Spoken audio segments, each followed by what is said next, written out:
Ramaiah memorial ಆಸ್ಪತ್ರೆ, Ramaiah medical college ಹಾಗೂ WBMT ನೇತೃತ್ವದಲ್ಲಿ ಸೆಲ್ ಥೆರಪಿ ವಿಚಾರ ಸಂಕಿರಣ ಆಯೋಜಿಸಲಾಗಿತ್ತು. ಮೆಡಿಕಲ್ ಕಾಲೇಜಿನ ಆಡಿಟೋರಿಯಂನಲ್ಲಿ ಆಯೋಜನೆಯಾಗಿದ್ದ ವಿಚಾರ ಸಂಕಿರಣಕ್ಕೆ ಜ್ಯೋತಿ ಬೆಳಗಿಸಿ ಚಾಲನೆಯನ್ನು ಕೊಡಲಾಯಿತು. UK, ಯುರೋಪ್, ಜಪಾನ್, ಬ್ರೆಜಿಲ್ ಸೇರಿದಂತೆ ಹಲವು ಜಾಗತಿಕ ತಜ್ಞರ ಜೊತೆಗೆ ಕಾಲೇಜಿನ ವಿದ್ಯಾರ್ಥಿಗಳು ಭಾಗವಹಿಸಿದ್ರು. CAR T therapy, hematopoietic cell transplantation, cellular ಥೆರಪಿಯಲ್ಲಿ ಆಗ್ತಾ ಇರುವ ಬದಲಾವಣೆಗಳನ್ನು ತಿಳಿಸೋದೇ ಈ ವಿಚಾರ ಸಂಕಿರಣದ ಮುಖ್ಯ ಉದ್ದೇಶ ಆಗಿತ್ತು. ಕಾರ್ಯಕ್ರಮದಲ್ಲಿ ಮಾತನಾಡಿದ ರಾಮಯ್ಯ ಮೆಮೋರಿಯಲ್ ಆಸ್ಪತ್ರೆಯ chief executive doctor SC Nagendra Swamy, ಕಡಿಮೆ ವೆಚ್ಚದಲ್ಲಿ ಕಾರ್ ಟಿ ಸೆಲ್ ಚಿಕಿತ್ಸೆಯನ್ನು ಕೊಡುವ ಗುರಿಯನ್ನು ಹೊಂದಿದ್ದೇವೆ. ಪ್ರತಿ ವರ್ಷದಂತೆ ವಿಚಾರ ಸಂಕಿರಣ ನೆರವೇರಿದೆ. ಈ ಬಾರಿ ಬೆಂಗಳೂರಲ್ಲಿ ಕಾರ್ಯಕ್ರಮ ಆಯೋಜಿಸಿರೋದು ನಮಗೆ ಬಹಳ ಖುಷಿ ತಂದಿದೆ ಅಂತ ಹೇಳಿದ್ದಾರೆ. Not only from Ottawa.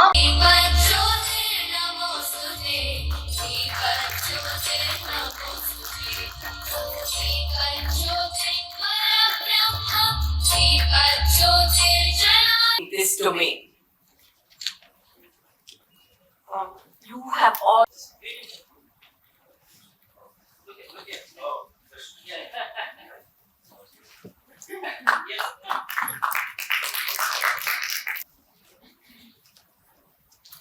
Thank you, Dr. Santosh.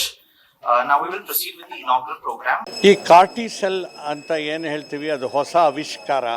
Bone marrow ಥೆರಪಿಯಲ್ಲಿ ಈ ಆಲ್ರೆಡಿ ನಮ್ಮ ಡಾಕ್ಟ್ರುಗಳು ಇದನ್ನು ಮಾಡಿದ್ದಾರೆ.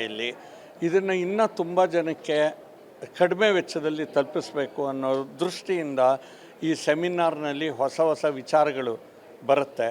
ಪ್ರಪಂಚದಲ್ಲಿ ಎಲ್ಲರೂ ಏನೇನು ಕಲ್ತಿದ್ದಾರೆ ಅದನ್ನೆಲ್ಲ ನಮ್ಮ ಜೊತೆ ಶೇರ್ ಮಾಡ್ಕೊಳ್ಳೋಕ್ಕೆ ಬಂದಿದ್ದಾರೆ. ಇಡೀ ವರ್ಷಕ್ಕೊಂದು ಸಲ ಈ ಥರ ಸೆಮಿನಾರ್ಗಳಾಗುತ್ತೆ ಪ್ರಪಂಚದಲ್ಲಿ, ಅದು ನಮಗೆ ಬಂದಿದೆ. ಆ ದೃಷ್ಟಿಯಿಂದ ಇದು ಒಂದು ಇಂಪಾರ್ಟೆಂಟ್ ಮೈಲ್ಸ್ಟೋನ್ ಇಂಡಿಯನ್ ಕ್ಯಾನ್ಸರ್ ಟ್ರೀಟ್ಮೆಂಟಲ್ಲಿ. ಇದಕ್ಕೆ ಅವ್ರು ಬೆಂಗಳೂರನ್ನ ಚೂಸ್ ಮಾಡ್ಕೊಂಡಿರೋದು ತುಂಬ ಆಪ್ಟು. ಯಾಕಂದರೆ ಬೆಂಗಳೂರಿನಲ್ಲಿ ತುಂಬ ಸೈಂಟಿಸ್ಟ್ ಇದ್ದಾರೆ, ತುಂಬ ಸೈಂಟಿಫಿಕ್ ಇನೋವೇಷನ್ಸ್ ಆಗ್ತಾಯಿದೆ, ಇಂಡಿಯನ್ ಇನ್ಸ್ಟಿಟ್ಯೂಟ್ ಆಫ್ ಸೈನ್ಸ್ ಇದೆ, ಎಲ್ಲ ಇದೆ. ಇಂಥ ಒಂದು ಅವಕಾಶ ನಮಗೆ ಸಿಕ್ಕಿರೋದಕ್ಕೆ ನಮಗೆ ತುಂಬ.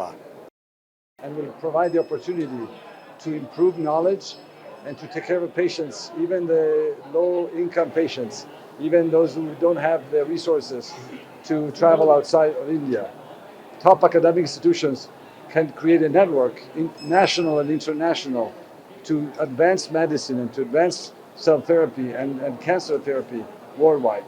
The WBMT that I represent is honored to partner with all the academic institutions like Ramaya and others who are interested in bringing these cell therapies to a high level and to more people worldwide.